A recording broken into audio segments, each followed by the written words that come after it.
राजधानी रायपुर के प्रदेश कार्यालय में कांग्रेस अनुसूचित जाति विभाग की बैठक आयोजित की गई। बैठक में एआईसीसी के अनुसूचित जाति विभाग के राष्ट्रीय अध्यक्ष राजेश लिलोटिया, मंत्री शिव कुमार डहरिया, मंत्री रुद्र गुरु सहित बड़ी संख्या में कांग्रेस कार्यकर्ता शामिल हुए।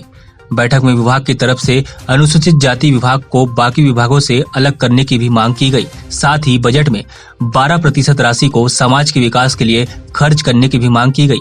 अनुसूचित जाति विभाग को जनगणना के आधार पर 13% आरक्षण की भी मांग की गई।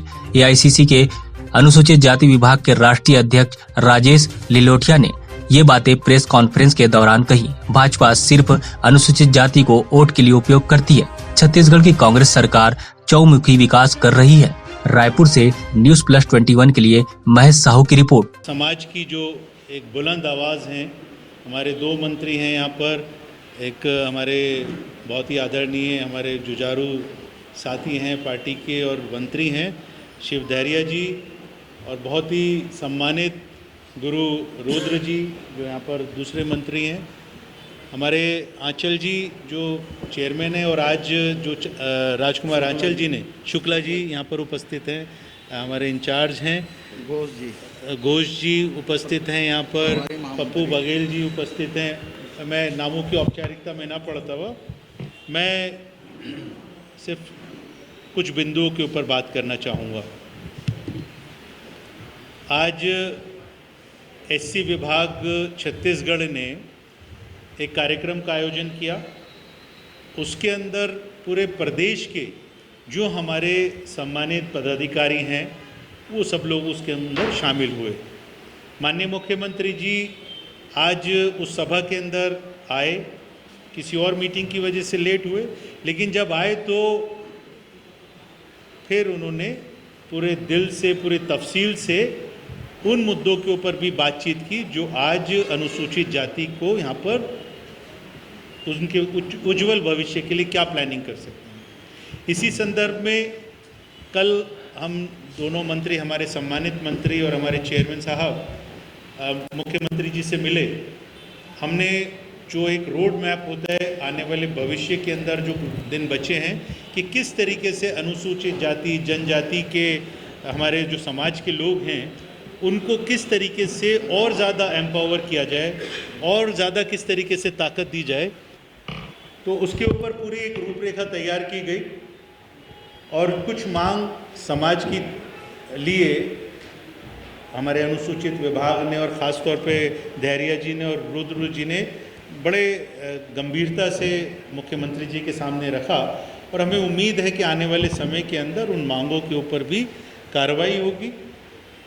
लेकिन उनके साथ साथ में भी कुछ चीज़ें समझने की हैं कि किस तरीके से आज देश में जो केंद्र के अंदर सरकार बैठी है, जो आरएसएस की विचारधारा से प्रभावित है और पूरी तरीके से देश के संविधान को ख़त्म करने के काम कर रही है।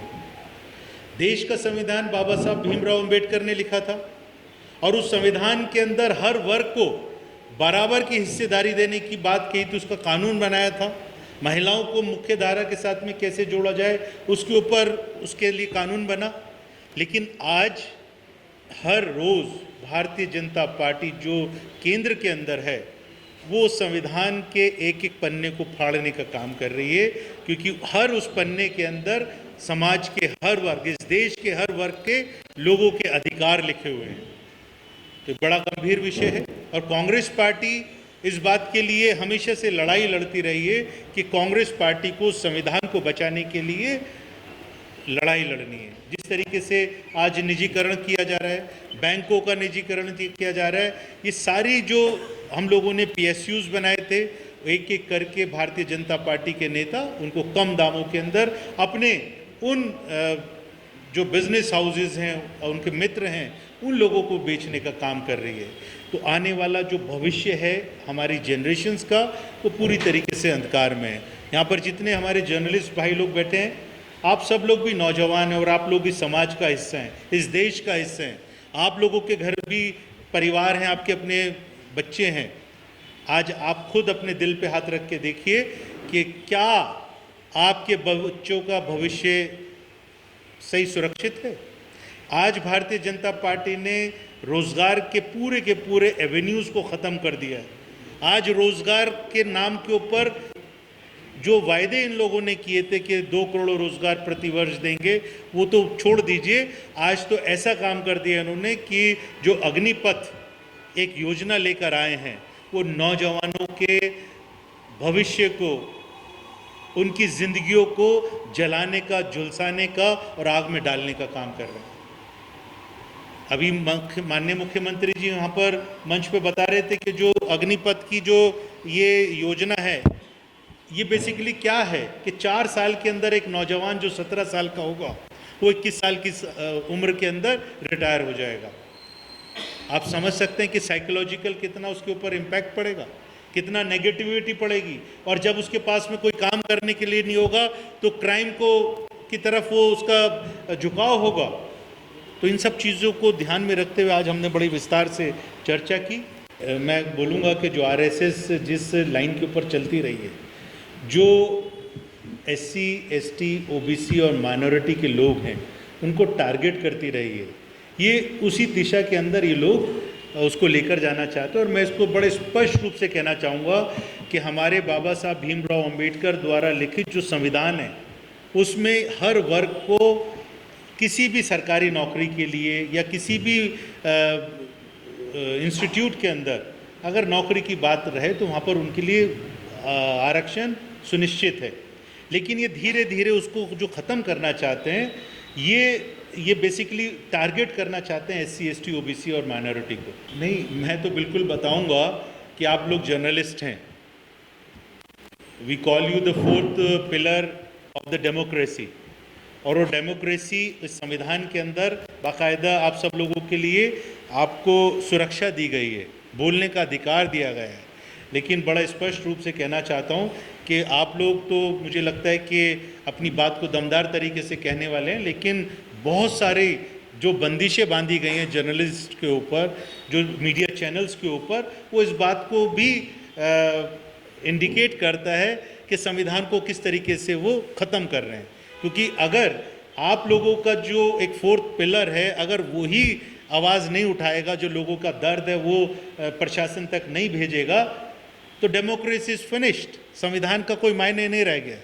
तो मैं तो बहुत सारी बातें ना करके मैं आप ही के ऊपर एग्जाम्पल देकर बता सकता हूँ कि संविधान पूरी तरीके से ख़त्म करने की साजिश आरएसएस रच चुकी है और उसके ऊपर काम कर रही है। बिल्कुल इसमें कोई शक नहीं है। वो सिर्फ जब उनको वोट चाहिए होते हैं तो माननीय प्रधानमंत्री जी सफाई कर्मचारियों को कुर्सी पे बैठा के उनके पाँव धोने कर उनके पोंछने का काम करते हैं। लेकिन हाथरस के अंदर एक किसी दलित बच्ची के साथ में दुराचार होता है, बलात्कार होता है, रात के अंधेरे में उसको जला दिया जाता है, तो प्रधानमंत्री की तरफ से या पूरे मंत्रिमंडल की तरफ से एक शब्द नहीं आता है। उसी तरीके से अगर किसी दलित के ऊपर, मैं एक और चीज़ बताना चाहूँगा क्योंकि आपने ये वाली बात कही तो मैं बताना चाहूँगा, देश का जो पहला नागरिक है वो देश का राष्ट्रपति होता है, वो दलित समाज से हैं। लेकिन राम जन्मभूमि के शिलान्यास के ऊपर देश के राष्ट्रपति को नहीं बुलाया जाता, जबकि उसके नीचे के जो जिनकी मैं कोई वैल्यू भी नहीं समझता हूँ इस समाज के अंदर, और जो उन्होंने जो कर्म कांड कर रखे हैं उसको ध्यान में रखते हुए उनको आमंत्रित किया जाता है। लेकिन देश का राष्ट्रपति पहला नागरिक, लेकिन वो दलित होने की वजह से वहाँ पे आमंत्रित नहीं किया जाता। पुष्कर के मंदिर के अंदर उसको सीढ़ियों के ऊपर खड़े होकर पूजा करने के लिए मजबूर किया जाता है। तो ये बिल्कुल वोट बैंक की तरह इस्तेमाल करने का काम करती है, इसमें कोई शक नहीं है। ये सिंबॉलिक आई वॉश है जो दलितों को रिप्रेजेंटेशन देने का काम भारतीय जनता पार्टी करती है। चहुमुखी विकास एग्जाम्पल है पूरे देश के अंदर, जो छत्तीसगढ़ की जो सरकार ने जिस तरीके से किसानों का कर्जा माफ़ किया, जिस तरीके से उन्होंने बिजली के बिल को हाफ किया, आज हर गांव के अंदर माननीय माननीय मंत्री जी यहाँ पर बैठे हैं, जो इनकी योजनाएं हर गांव के अंदर, हर घर के अंदर सुनिश्चित किया कि पर व्यक्ति 55 लीटर पानी उनको मिलेगा। प्रति, तो ये सब चीज़ें जो कांग्रेस पार्टी की हमारी सरकार है, जो माननीय मुख्यमंत्री भूपेश बघेल जी हैं और जो उनका मंत्रिमंडल है, 2 मंत्री यहाँ पर बैठे हैं, ये सब लोग छत्तीसगढ़ के विकास के लिए, आज अभी मैं बात सुन रहा था कि किस तरीके से उस छत्तीसगढ़ी लैंग्वेज को किस तरीके से प्रमोट करने का काम हमारी सरकार कर रही है।